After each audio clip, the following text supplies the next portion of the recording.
Con una amplia región costera ubicada en el Pacífico Sur, Ecuador se une a países como Holanda, España, Argentina, Estados Unidos y China, por citar algunos de ellos, en contar con ecosistemas estuarinos en sus costas, que sostienen una importante biodiversidad de especies como el estuario del río Guayas, uno de los más importantes por su tamaño, con más de 70 kilómetros de longitud.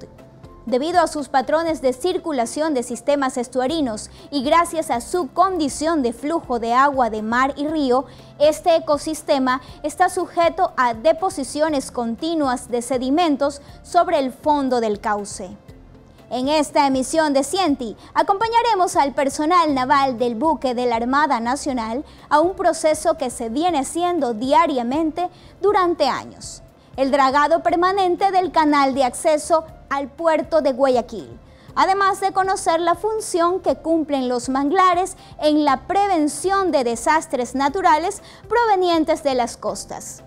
Pero antes de eso, ¿quieren saber qué es un estuario? ¿Cuál es su conformación? Y más aún, ¿cómo se produce el transporte de sedimentos en estos sistemas? Lo veremos a continuación. Comenzamos.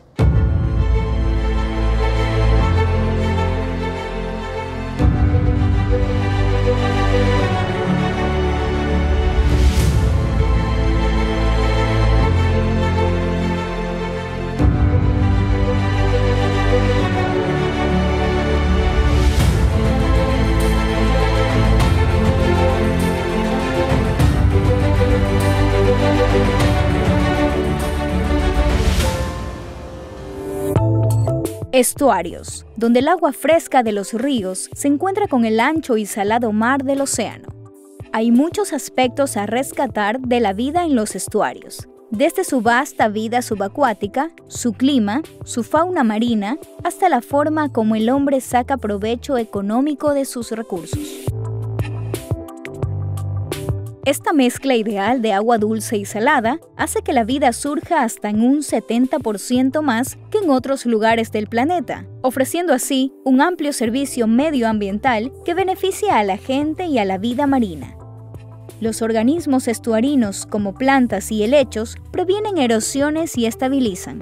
Pero no solo eso, los estuarios son importantes también porque actúan como defensa contra inminentes tormentas o inundaciones costeras. Ahora que sabemos la importancia que tienen los estuarios en la creación y diversificación de vida marina, nos habremos dado cuenta que esta es una región de tráfico que atrapa grandes cantidades de sedimentos provenientes de dos principales fuentes: el río y el mar. Veamos de qué manera estos se transportan, cómo se depositan a lo largo de su cauce y qué se está haciendo actualmente para controlar los efectos económicamente negativos que pueden generarse. Los sedimentos del estuario del río Guayas se encuentran a una profundidad aproximada de 7 a 9 metros. Su composición incluye sedimentos gruesos, finos y mixtos, conformados por lodo y arena.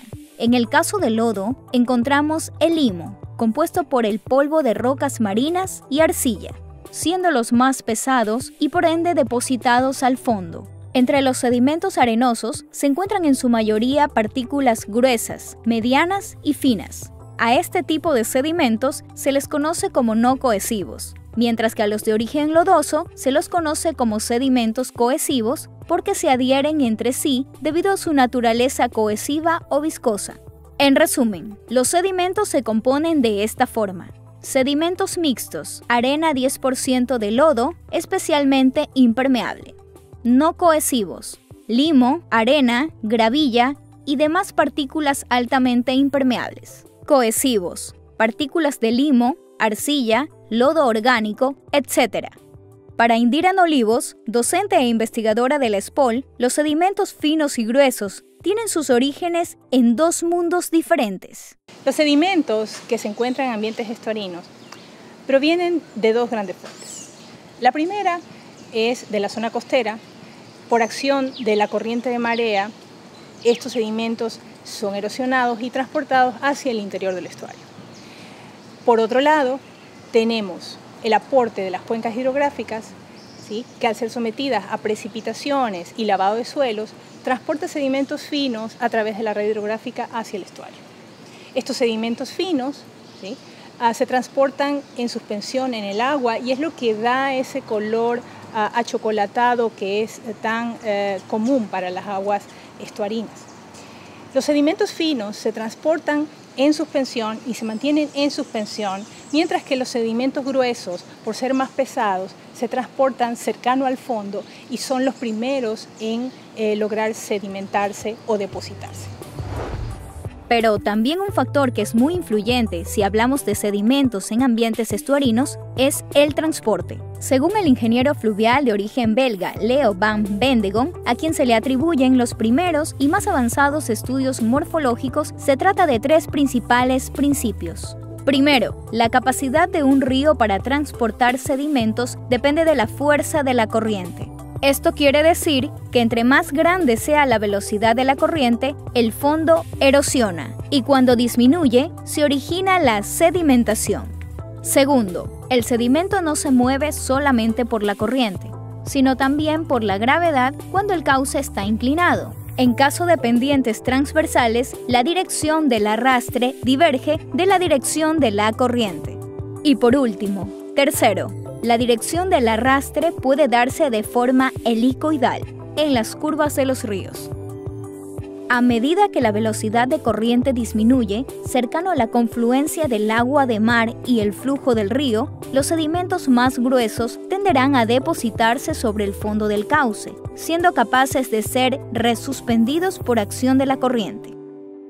Pero, ¿cómo puede afectar la deposición de sedimentos en estuarios el desarrollo de actividades económicas como el transporte marítimo?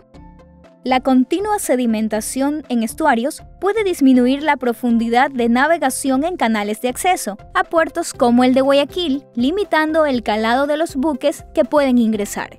En estos casos, una alternativa de manejo es el dragado, el cual aparece como una solución simple y necesaria, aunque costosa, que precisa ser realizada con regularidad día a día, mes a mes, durante todo el año, y se le conoce como dragado permanente. Para seguir más de cerca este proceso de dragado en canales, acompañamos al buque Francisco de Orellana, un barco de tipo draga de tolva que cuenta con un brazo succionador que funciona a manera de aspiradora submarina. Tiene una capacidad de 1.500 centímetros cúbicos, 2.500 toneladas y se presta a cumplir un recorrido de aproximadamente 20 minutos de duración. Johnny Prieto, ingeniero civil a cargo de esta misión, nos cuenta un poco más acerca del procedimiento. Bueno, la función o la finalidad, lo que estamos haciendo en este momento es mantener las profundidades en el canal a lo largo del mismo para que los barcos puedan ingresar sin ningún problema y puedan arribar en los tiempos que ellos tienen destinados.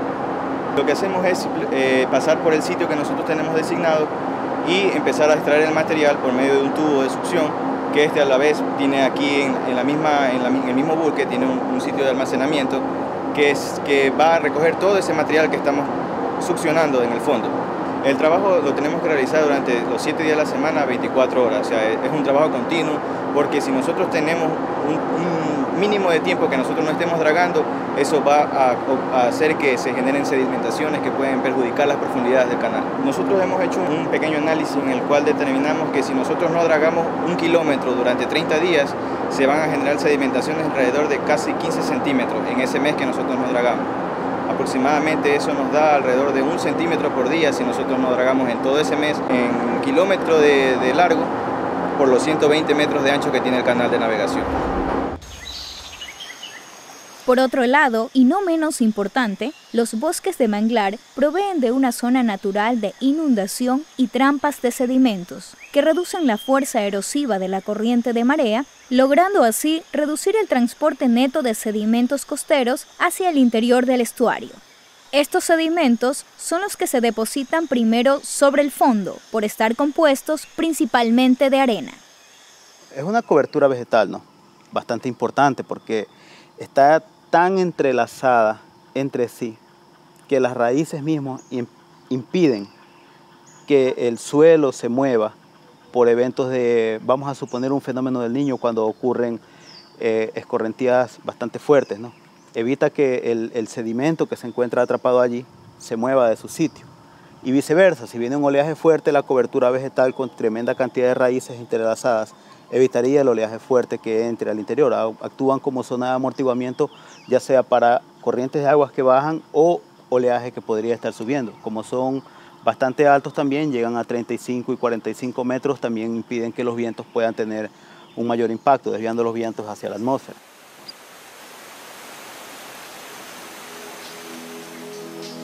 En el estuario del Guayas, estas áreas de inundación natural se encuentran parcialmente ocupadas para la producción acuícola de camarón, lo cual podría imponer presión para el desarrollo de ciudades costeras como Guayaquil. Lastimosamente, parte de esa área de manglar ha sido reemplazada por camaroneras. Y el efecto principal es que la corriente de marea pues, va a ser mucho más fuerte, por tanto, va a tender a acarrear sedimento grueso, una mayor cantidad de sedimento grueso hacia el interior del estuario. Y se va a depositar obviamente en zonas de baja velocidad. Esto lo vemos en la confluencia de los ríos Daule y Babahoyo, al inicio de la formación del río Guayas, donde el islote del Palmar se ha formado en los últimos 10 años y es totalmente visible. Esto constituye una prueba de que este proceso se da naturalmente en estuarios. Dentro de la reserva hay alrededor de 40.000 hectáreas de manglares de conservación. Dentro de estas 40.000 hectáreas de manglares de conservación hay 1.500 personas que vienen a capturar cangrejos y ellos solamente capturan cangrejos. No están talando el bosque, no están ocupando espacio físico. Una camaronera ocupa un espacio físico y en el espacio físico lo que se produce es una sedimentación anormal. Entonces ya no va a funcionar más el ecosistema de manglar y ya no va a haber más cangrejos y en ese espacio físico ya no se va a poder realizar la actividad normal. O sea, una actividad productiva, por ejemplo, 1.000 hectáreas no le van a dar trabajo a muchas personas en el caso de la captura de cangrejos mientras eres sustentable en el tiempo conservando el manglar.